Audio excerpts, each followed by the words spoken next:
ایک اور سوال لوگ کرتے ہیں، اس میں ایڈ کر دیتا ہوں آپ کے سوال میں. لوگ کرتے ہیں کہ شرمگاہ کے اطراف میں جو بال میں نے کہا تو کیا اگلی اور پچھلی دونوں شرمگاہ؟ تو میرے بھائی عقل مندی کا تقاضا یہ، شرمگاہ صرف اگلا حصہ ہی ہوتا ہے انسان کا، اور بال وہیں آتے ہیں. بہت سے لوگ سوال کرتے ہیں کہ شرمگاہ کے پچھلے حصے کی اس میں کوئی وہ نہیں ہے، یاد رکھیں، اور عموماً وہاں بال آتے بھی نہیں ہیں. لہٰذا اننیسری کوشچنس کر کے اپنے آپ کو پرابلمس میں ڈالنا یہ اچھی بات نہیں ہے، ٹھیک ہے. تو لہٰذا اس کو شرمگاہ سے زیر ناف. اب بہت سے لوگ یہ بھی سوال، زیر ناف بولے تو ناف کس کو بولتے سمجھتے ہیں آپ؟ نیول، بومبل، بیمبی، کیا کیا بولتے ہیں الگ الگ زبان میں، ٹھیک ہے. انسان اپنی ماں سے جو پیٹ میں جڑا ہوا ہوتا ہے اسی حصے سے ہوتا ہے، ٹھیک ہے. تو جو ہے ناف سے نیچے تو بولتے ہیں اب کیا بتاؤں، یہیں سے شروع کر دینا بومبل. ارے میرے بھائی تھوڑا تو عقل کا تقاضا. ناف سے نیچے انڈر کا معنی آ رہا ہے، ایگزیکٹلی تم باؤنڈری سے شروع کرو گے پھر بولو گے کہ بال اتنے مضبوط بڑبڑے آ جا رہے، مشکل ہو جا رہی، بنین سے باہر نکل جا رہے. تو یہ سینس ہونا چاہیے انسان کو. شرمگاہ کے اطراف کی بال یہاں مراد ہے، ورنہ ایک مرد کو جنرلی، کچھ لوگوں کو نہیں ہوتے ہوں گے لیکن تقریباً پورے آنکھ کے بال ہوتے، پورے چیسٹ پہ بال ہوتے، پیٹھ پہ بال ہوتے، ہاتھوں پہ بال ہوتے، پیروں پہ بال ہوتے. تو اب کیا زیر ناف بولے تو کیا پورے پیروں تک صاف کر دیتے بالوں کو؟ ٹھیک ہے، کوشچن نالج کے لیے ہے تو ٹھیک ہے، جواب تو ہم دیں گے، لیکن تھوڑا سینس کا بھی یوز کرنا چاہیے. بہت سارے اتنے سینسلیس بولے زیر ناف بولے تو بولے ناف یہاں ہے انسان کی، اب کیا یہاں سے پورے بال؟ زیر ناف شرمگاہ بھی تو میں نے بولا تھا لیکچر میں، تو لوگ بولے ہم نے یہاں سے صاف کر لی، کوئی پیٹ پہ وہ کر دے رہا. آپ ایگزیکٹلی بتائیے. آپ ویسے ہی میں بدنام ہوں دنیا بھر میں کہ بہت کھل کھل کر باتیں بیان کرتا ہوں. اب کیا میں ڈائیگرام بنا کے بتاؤں زیر ناف بولے تو کیا؟ ویسے مجھ پر کئی الزام ہیں، پھر ایک اور الزام رہے گا کہ اب ڈائیگرام بھی بنا کے بتاتا ملا ہی ہر چیز کا. نہیں بولے آپ ایگزیکٹ بتائیے یہ کون سی بات ہوئی. اتنا ایگزیکٹ نہیں ہو سکتا کوئی چیز، بٹ نیچرل ہے، ہیومن نیچر ہے، فطرت بھی ہے. اور ظاہر سی بات ہے آدمی یہاں کے بال جب ناف کے نیچے تو پیٹ سے شروع کریں گا تو احمقانہ بات ہے، اللاجیکل ہے، پرابلمٹک ہے، اور ضرورت بھی نہیں اس چیز کی. تو جو بال یہاں مراد ہے وہ زیر ناف کے. اور آپ کو پتا ہے زیر ناف جو بال ہوتے مطلب جو پرائیویٹ پارٹ کے پاس ہوتے یہی بال بڑے ہوتے، باقی آپ کے پیٹ پہ یا جو جانگوں پر تھائز پہ جو بال ہوتے بڑھتے بھی نہیں ہیں. جو آتے ہیں اتنے ہی رہتے، تو ایئرس اینڈ ایئرس کبھی نہیں بڑھتے. آپ نے کبھی سنا کسی کے پیر کے بال اتنے بڑے ہوئے کہ نیچے تک آ رہے ہیں؟ وہ بڑھتے نہیں ہیں. لیکن بغل کے بال، سر کے بال، مونچھ کے بال، داڑھی کے بال، زیر ناف کے بال وہ بال ہیں جو پہلے روئے ہوتے، پھر تھک ہوتے، بڑے ہوتے، اور یہ کنٹینیوسلی گرو ہوتے ہیں. ان کی لینتھ کافی زیادہ ہوتی ہے عام بالوں کے مقابلے میں. بھویں دیکھیے انسان کی نہیں بڑھتے، لمٹ. آنکھوں کی پل کے لمٹ، سمجھے آپ. لیکن یہ وہ بال ہے جو پیروں پہ ہاتھوں بال آتے نہیں بڑھتے، لمٹ. اور الحمدللہ عورتوں جنرلی جسم پر ہاتھوں پر پیروں پر بال ہوتے بھی نہیں ہیں. اللہ تعالیٰ بہتر جانتا کہ اس کو کیا چیز کی ضرورت ہے. بہرحال سمجھا.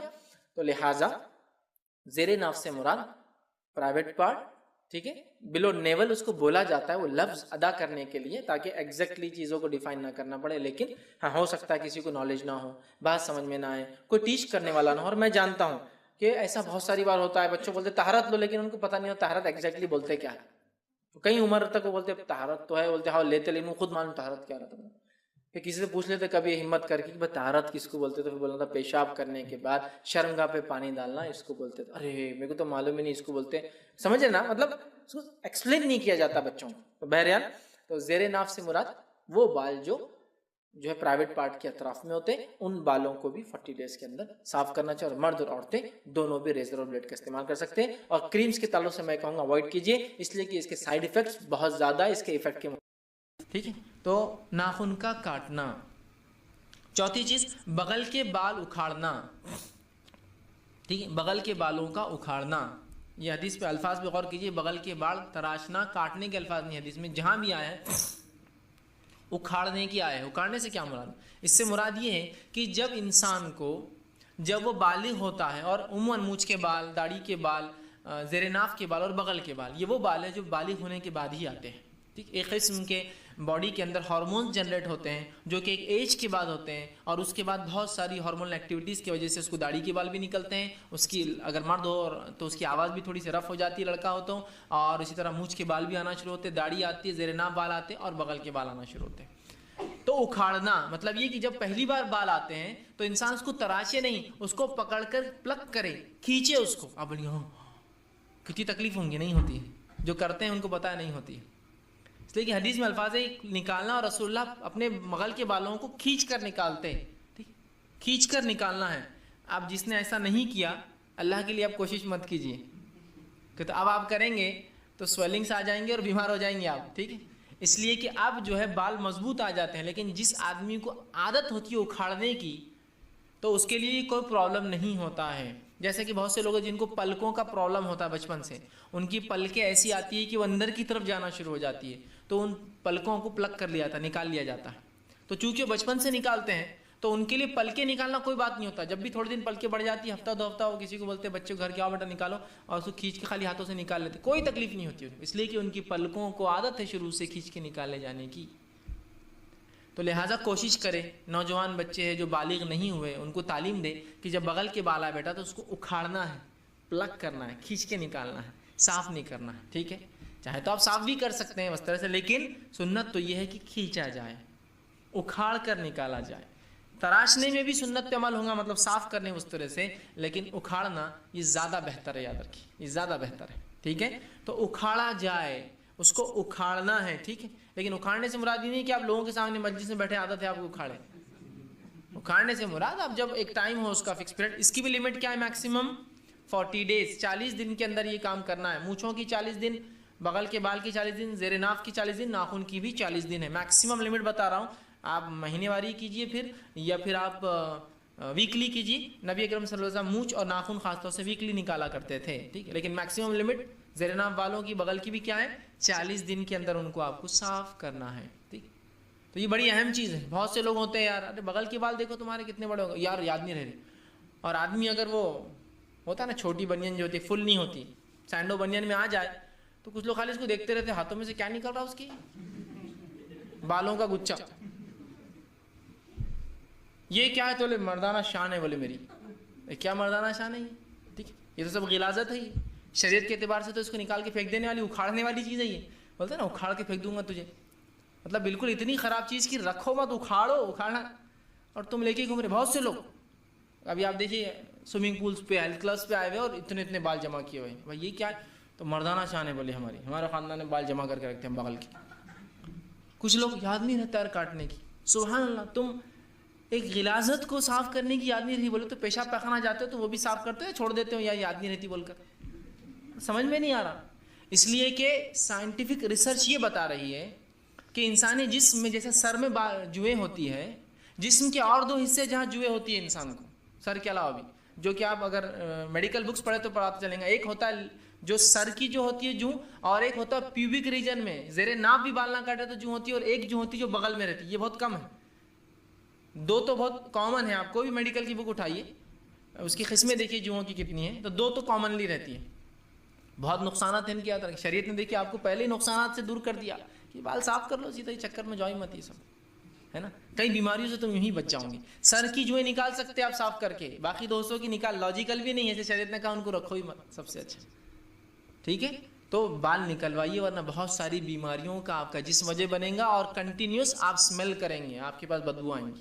کیونکہ جو لوگ بغل کے بال صاف نہیں کرتے بدبو ہو جاتی بالوں میں، یاد رکھیے. ٹھیک. اور ایک صاحب مجھے بتانے لگے، یہ کوئی مطلب کوئی سنت سے ثابت نہیں، لیکن وہ مجھے بتانے لگے کہ مجھے جو ہے بغل کے بال کھینچنے کی، میں نے جب حدیث پڑھا تھا، میں جب چھوٹا تھا تب پڑھ لیا تھا، تو میں نے شروعات سے اپنے بغل کے بال نکالے. تو مجھے جو اس کا ایک بینیفٹ نظر آیا وہ یہ ہے کہ میرے بغل میں ویسی بو نہیں ہوتی جیسے عام لوگوں کے بغل میں بو ہوتی. مطلب وہ لوگ جو صاف بھی کرتے ہیں ان کے بغل میں بہت بغل میں بو ہوتی ہے، اس لیے ڈینڈرف جو ہے مختلف قسم کے اسپریز آتے ہیں بغل کے لیے، صرف ہے نا بغل کے لیے آتے ہیں. اس لیے بہت سے لوگ کبھی کبھار وہ لے کے آ جاتے ہیں، لگا کے شان بتاتے،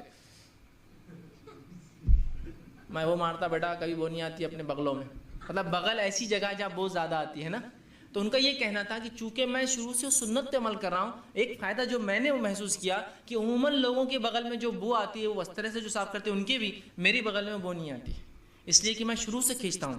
میں بھی کوئی ایسا وجوہات رہی ہو کہ کھینچنے سے وہ گلینڈ سی نہ ہو جو اس طرح کی اسمیل پروڈیوس کرتے ہوئے اس طرح سے. واللہ عالم. بہرحال ہم کوئی اس کو فیکٹ نہیں بولتے ہیں، لیکن ایک فائدہ انہوں نے مجھے اپنے ذاتی ایکسپیرینس سے بتایا. دیکھیے آپ کتنے فائدے ہیں. ویسے سنت پہ آپ فائدے ہو مت ہو سوچی مت، اس پر بس عمل کیجئے، آپ کی زندگی کامیاب رہیں گی اور آخرت کامیاب رہیں گی. جان لینے سے اور انسان کو خوشی ہوتی ہے کہ دیکھو اتنے فائدے بینیفٹس بھی میڈیکل. ٹھیک. تو تیسری چیز جو ہے اس میں، چوتھی چیز تھی بغل کے بال اکھاڑنا. بلیڈ یوز کی جائے. اب لوگ سوال کرتے رہے یہ کہ آپ نے بات کہہ دی کہ زیر ناف کے بال عورتیں بھی میٹل یوز کر سکتی ہے, وسترا یوز کر سکتی ہے, لوہا یوز کر سکتی ہے یا بلیڈ یوز کر سکتی ہے, کیسا ہو سکتا ہے؟ تو پہلے مجھے بتائیے آپ کے پاس کیا دلیل ہے نہیں کرنے کی؟ انہوں نے بولے تھے, ہمارے گھر میں ہمارے بڑے بولتے ہیں ایسے, یہ تو کوئی دلیل نہیں بڑوں کا بولنا. آئیے شریعت کیا بولتی ہے میں آپ کو بات کرتا ہوں. استحداد یہ لفظ زیر ناف کے بال نکالنے کو کہتے ہیں عربی کے اندر. کیا کہتے ہیں؟ استحداد یہ زیر ناف کے بال نکالنے کو عربی میں کہتے ہیں. اور استحداد اسے اس لیے کہتے ہیں کہ اس کے اندر حدید کا یوز ہوتا ہے, لوہے کا یوز ہوتا ہے, اور یہ دونوں کے لیے یوز ہوتا ہے. ایسا نہیں کہ میل کے لیے استحداد, فیمیل کے لیے کچھ اور, دونوں کے لیے سیم استحداد مطلب حدید کے ذریعے بالوں کو صاف کرنا. ٹھیک ہے, آئیے حدیث بھی سن لیجیے. صحیح بخاری کی روایت ہے, نبی اکرم صلی اللہ علیہ وسلم کے زمانے کا واقعہ ہے. نبی اکرم صلی اللہ علیہ وسلم نے جابر رضی اللہ عنہ کو حکم دیا جب اپنے گھر کی طرف جا رہے تھے, اور یہ حدیث میں بیان کیا اور فرمایا کہا جب تو رات کے وقت آئے تو اپنی اہلیہ کے پاس نہ جا حتیٰ کہ وہ عورت جس کا خاوند اس سے دور ہو. مطلب صحابہ وغیرہ سفر کرتے تو مہینے 2 مہینے دور ہوتے, تو آپ فرما رہے گھر پر اطلاع بھیجنا چاہیے, ڈائریکٹ شوہر کو نہیں جانا چاہیے. اور کیا فرما رہے کہ جس کا شوہر رات کو گھر واپس آئے تو وہ اس کی اہلیہ کے پاس نہ جائے حتیٰ کہ وہ عورت جس کا خاوند اس سے دور ہوا تھا وہ لوہے کا استعمال کر لے. وہ لوہے کا استعمال کر لے یعنی زیر ناف کے بال نکال لے اور پراگندہ بال پھیلے ہوئے سر کے بالوں کو جما لے. اور اس کے لیے عربی کا لفظ دیکھیے کیا ہے, حتیٰ تستحدہ. یہ حدید سے لفظ آ رہا ہے کہ تستحدہ حدید کے ذریعے, مطلب اس طرح جو لوہے کا ہوتا ہے, جب تک کہ وہ عورت لوہے کا استعمال نہ کر لے, اس کا شوہر اس کے قریب نہ آئے. یہ کس چیز کی دلیل ہے کہ عورت لوہا استعمال نہیں کر سکتی؟ واضح حدیث ہے. پتہ نہیں لوگ واضح حدیث قرآن و سنت کے آنے کے بعد کیوں علم حاصل نہیں کر کے اپنے آپ کو دھول اور جہالت کی پرتوں کے نیچے پال کے رکھتے اور سنبھال کے رکھتے, اور بتانے کے بعد بھی نہیں ایسا تھوڑی ہوتا کسی کے ایک بولنے سے ہم جو کر رہے ہو کرتے رہیں گے. اور کیا یوز کرتی ہیں عورتیں جنرلی ہمارے سماج میں؟ کریمز. اب میرا ایک سوال ہے بیسیکلی, نبی اکرم صلی اللہ علیہ وسلم کے زمانے میں کریمز تھے کہ ہیئر ریموونگ کریمز؟ ثابت کر دیا کرتے تو پھر صحابیات کیسے کرتی ہوں گی؟ یہی تھا طریقہ, ریزر کا یوز, یہی تھا طریقہ ریزر کا یوز, کوئی دوسرا طریقہ ہی نہیں تھا ان کے پاس. ایک صحابی کا مشہور واقعہ ہے جن کو سولی پر چڑھا دیا گیا. جب ان کو سولی پر چڑھا گیا اور جس گھر کے اندر بند تھے تو انہوں نے اس گھر کی مالکن سے, عورت سے کہا کہ مجھے وسترا چاہیے استعمال کے لیے, اور اس نے اپنا وسترا دیا. پہلے زمانے میں وستروں کو بلیڈ نہیں آتی تھی, معلوم نا آپ کو, وہ لوہے کا ہوتا تھا اور اسی کو دھر لگاتے تھے. یہ تقریباً 1960-70 تک استعمال ہوتا رہا. وہ ایک ہی لوہے کا ٹکڑا اس کو دھر لگاتے تھے, سب کو یوز ہوتا تھا. بعد میں بیماریاں وغیرہ عام ہوئی تو گورنمنٹ نے اس پہ بین لگا دیا اور کہا کہ ہر کسی کے لیے ایک نئی بلیڈ. اب تو اتنے شیونگ بلیڈ وغیرہ آسانی سے آ چکے جس کی کوئی انتہا نہیں. تو اس زمانے میں تو یہ کریمز نہیں تھے, اسٹرپس نہیں تھے, کھینچ کے نکالنے کا طریقہ نہیں تھا. پھر بتائیے, پھر یہی تھا طریقہ. اسی لیے حدیث کے اندر لفظ جو ہے تستحدہ, جب تک کہ وہ لوہے کا استعمال نہ کر لے. پھر میں اور آپ کون ہوتے یہ بولنے والے نہیں. اور کریمز اور یہ جو پیسٹ اور یہ اسٹرپس ہوتے ہیں نا, یاد رکھیے بہت نقصان دہ ہے. میری بات کو یاد رکھ لیجیے, بہت نقصان دہ, جلد کو کالا کر دیتے ہیں. اور آلریڈی وہ ایک سینسیٹیو اسکن ہے, اس کے اندر ایسی چیزوں کا استعمال اگر کرتے بھی ہے کوئی تو بہت مہنگی والے استعمال کریں. کریم سے بیٹر میں کہوں گا پھر سیزر کا یوز کریں. بہرحال جو بھی ہے, سیزر ہو سکتا ہے, اسٹرپس ہوتا ہے, کریم ہو سکتا ہے, لکوڈز کے ذریعے نکالا جا سکتا ہے, لیکن بیٹر کیا میں نے بتا دیا, لوہے کا استعمال, جو کہ حدیث کے اندر ہے, ثابت ہے. میں سمجھتا ہوں مجھے اور ڈیٹیل میں جانے کی ضرورت نہیں. اور یہ مستحب اس لیے بھی ہے کہ جو لوہا ہوتا ہے نا, اس کی جو رگڑ ہوتی ہے, وہ رگڑ سے سب غلاظت گندگی وغیرہ گھس کر صاف ہو جاتی ہے. اسکن ایک طرح سے رینوویٹ ہو جاتی ہے, ریجوینیٹ ہو جاتی ہے, صاف پاک ہو جاتی ہے. رگڑ بیٹھنے سے صفائی ہو جاتی ہے مکمل, وہ کرنا چاہیے. بہرحال چلیے آگے. السلام علیکم. آپ بھی ہمارے اس کام میں تعاون کریں اپنی زکوٰۃ اور صدقات کے ذریعے. ڈونیشن ڈیٹیل حاصل کرنے کے لیے ڈونیٹ اس پر کلک کریں. اگر آپ کو ہمارا ویڈیو پسند آئے تو اسے شیئر کریں اور ثواب کے حقدار بنیں. روزانہ ہمارے نئے ویڈیوز پانے کے لیے یوٹیوب چینل کو سبسکرائب کریں اور بیل آئیکن دبائیں. ہم سے دیگر سوشل میڈیا پر جڑنے کے لیے ویڈیو میں دیے گئے IDs کو سرچ کریں. جزاک اللہ. کسی نے ایک سوال کیا کہ ہسبینڈ کے ڈیمانڈ پر آئی بروز کٹ کرنا جائز ہے کیا؟ جڑی ہوئی آئی بروز کو بہت سارے لوگ شادی سے پہلے نکالنے کے لیے کہتے ہیں, تو ایسے سچویشن میں کیا کریں؟ دیکھیے, 2 سوال. ایک تو ہسبینڈ ڈیمانڈ کر رہا ہے کہ آئی بروز بناؤ, تو کیا کریں؟ تو دیکھیے, سب سے پہلے اللہ کی نافرمانی میں مخلوق کی اطاعت نہیں ہوتی. اللہ کی نافرمانی میں مخلوق کی اطاعت نہیں ہوتی. اب اس سے پہلے کہ میں اس کا آنسر دوں آپ کو، ایک چیز میں لیکچر میں بھول گیا تو ایکسپلین کر دیتا ہوں آپ کو. وہ کیا ہے؟ ہمارے پاس اکثر عورتیں جو فیشن کرتی ہیں، خوشبو لگاتی بہت ساری عورتیں، فری خوشبو لگا گھوم رہی ہیں، آئی بروز بنا رہی ہیں. دلیل کیا ہے اس کے پیچھے معلوم آپ کو؟ انہوں اتنے بڑے انہوں کرتے نا، انہوں اتنے بڑے ملا کی بیوی انہوں کرتے نا، انہوں اتنے بڑے اسپیکر انہوں کرتے نا، انہوں اتنے بڑے دائی انہوں کرتے نا، انہوں اتنے بڑے فلاں ان کی بیٹی کرتی نا. میں پوچھ رہا ہوں شرعی دلیل کیا ہے؟ شرعی نہیں. لوگوں کے عمل کو ہم کبھی کبھار وجہ بناتے اپنی معصیت و گناہ کے کرنے کے لیے. سمجھ رہا بات؟ سمجھ رہا بات؟ یہ خوشبو کیا عورت لگا سکتی، لپسٹک کیا عورت لگا سکتی؟ کس کے لیے؟ شوہر کے لیے. تمہاری تو شادی نہیں، پھر کیوں لگاتے تم؟ جس کی شادی نہیں وہ کیوں لگا رہا ہے؟ شوہر کے لیے لگائیں گے تو اپنے روم میں، اپنے کمرے میں. سمجھ رہا بات کو؟ یہ بڑی اہم چیز ہے. ورنہ ایک آپ کا یہ عمل جو ہے پوری چیز کو آپ پہ پانی پھیر دیتا ہے. بہت ساری عورتوں کو ساری چیزیں ہوتی ہے، تہجد گزار ہوتی ہے، میں کب سے مت رکو، نماز کے لیے مصلی پہ بیٹھے نکال کے اللہ اکبر. کیسی عجیب معاملہ، ایک طرف تہجد نہیں چھوٹتی اور دوسری طرف لعنت والا عمل کنٹینیوس. کوئی بھی دیکھ رہا ہے آپ کے چہرے کو، کوئی سمجھ رہا ہے بات کو، تو یہ بہت عجیب عمل ہے، بہت عجیب عمل ہے. دوسروں کو دیکھ کے نمونہ مت بنا، اتنے بڑے لوگ، اتنے بڑے لوگ، اتنا بڑا ہمارے پاس سب کرتے، کیسا دکھیں گے؟ ہم نہیں کریں گے تو کیسے بھی دکھیں گے کوئی بات نہیں، لیکن اللہ کو ہم خوش کریں گے، راضی کریں گے، بس یہ اثر ہے، ہم لعنتی عمل نہیں کریں گے. ٹھیک ہے. اب سوال ہے کیا شوہر بولے تو کیا آئی بروز نہیں بنا سکتے؟ اس لیے کہ اللہ کی نافرمانی میں مخلوق کی اطاعت نہیں ہوتی. سمجھا؟ اللہ کی نافرمانی میں مخلوق کی اطاعت نہیں ہوتی ہے، لہٰذا آپ شوہر کو منائے، سمجھائے، بجائے، جو کچھ کر سکتے آپ کریں، انشاءاللہ عزیز دھیرے دھیرے کر کے مان جائیں گا. لیکن ہوتا کیا ہے کہ شوہر کے پورے گھر کی عورتیں کر رہی ہیں، تو اب ساتھ بول رہی بیٹے تم نے آئی بروز نہیں بنائے، پھر فوراً کیا ہو رہا؟ بیٹا بول رہا جا کے ارے کیا امی بول رہے تم کو بناؤ، امی غلط کر رہے کیا؟ پھر اب مسئلہ ہاں بولی تو مسئلہ اللہ ہاں غلط کر رہے ہیں، نہ بولے تو مسئلہ ہاں بولے تو میری ماں کو غلط بول رہے، اور نہ بولے تو پھر تم کیوں نہیں کر رہے؟ سمجھائے، منائے، بجائے اور بتائے کہ شوہر اللہ کی فرمانبرداری بہت اہم ہے اور ان کو ایکسپلین کریں. دوسرا، جڑی ہوئی آئی بروز کو لوگ شادی سے پہلے کٹ کرتے ہیں. ہاں میں نے دیکھا جو لڑکیوں کی ہمیں مل جاتی ہے وہ بولتے شادی سے پہلے اس میں گیپ کر لینا. یاد رکھیے یہ کیا کوئی شادی کا کرائٹیریا ہے؟ مطلب ہے کہ ایسا کوئی کرائٹیریا کہ شادی سے پہلے آئی بروز الگ الگ ہو جائے تو ہی شادی ہوں گی؟ نہیں ہے نا. جیسے فالتو باتیں ہیں، کسی کا آئی بروز کھلی ہوتی ہے، کسی کی ملی ہوئی ہوتی ہے، کسی کی موٹی ہوتی ہے، کسی کی چھوٹی ہوتی ہے، کسی کی باریک ہوتی ہے، کسی کی بہت باریک ہوتی ہے، کسی کی نہیں ہوتی. اب مصیبت یہ کہ نہیں بھی ہے تو پریشان، ہے بھی تو پریشان. انسان کسی بھی حال میں خالق کا شکر گزار نہیں بنتا اپنے رب کا، ہے نا. نہیں ہے تو دیکھو ماں اتنی ہلکی آئی بروز سمجھ میں نہیں آ رہا، جس کو دیکھو اتنی موٹی ہے ان کی ایک دم بالکل ریچ کیسی انہوں کم نہیں کرا رہے. ہر طرف سے انسان پریشان ہے. جو اللہ نے دیا دیکھیے اس میں خوش رہیے. مرنے کے بعد ہم پھر سے اللہ کے پاس جائیں گے، پھر سے ہم ایسے اگیں گے جیسے سبزیاں اگتی ہے، اور اتنے خوبصورت بن جائیں گے ہم جس کی کوئی انتہا نہیں. ہر قسم کا ڈیفیکٹ ہمارے جسم سے نکل جائے گا، ہر عورت خوبصورت بنے گی. حدیث میں آتا ہے عورتیں حوروں کی سردار ہوں گی جنت میں، حوروں سے خوبصورت ہوں گی، بیویاں مطلب جو ہوں گی. تو وہ خوبصورتی چاہیے یا دنیا میں لعنت والا عمل چاہیے؟ وہ خوبصورتی چاہیے نا، دنیا میں جو ہے چل جائیں گا. تو کوئی آئی بروز کو الگ آپ جڑی ہوئی ہے تو نہیں کروا سکتے. لوگ اتنے بہانے دیتے ہیں. میں آپ کو بتاتا ہوں، جب میں میری داڑھی ہلکی ہلکی آئی تو صرف تھوڑی پہ چن پر تھی داڑھی، تھوڑی سی، تھوڑا سا یہاں لاکس پہ تھوڑا تھوڑا آیا، تو لوگ کیا بولتے تھے معلوم آپ کو؟ دیکھو ابھی بھی شیو کر لو، جب پوری آ جائیں گے رکھ لینا.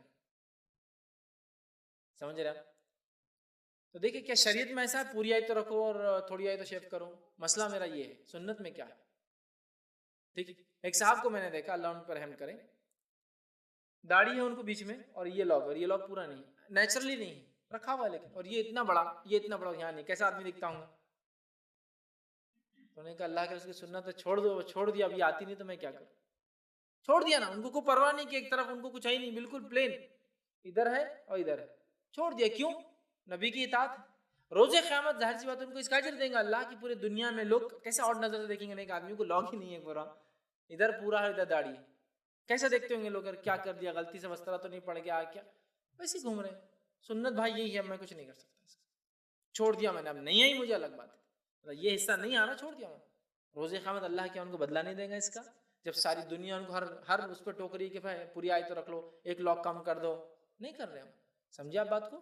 تو لہٰذا یہ چیز اصل ہے، تو اس کو چھوڑ دینا چاہیے. داڑھیوں کو کاٹنا نہیں ہے، اس کو یاد رکھیے. اور اللہ تعالیٰ پھر انہی چیزوں کا اجر دیتا ہے. لہٰذا یہ جو آئی بروز وغیرہ کا ہم لوگ کرتے ہیں، جو سسٹم ہم نے بنا لیا، بہرحال یہ غلط ہے. اور اللہ کی اطاعت ہم کریں، فرمانبرداری کریں، پھر چاہے جو بھی تکلیف اس کی وجہ سے آئے.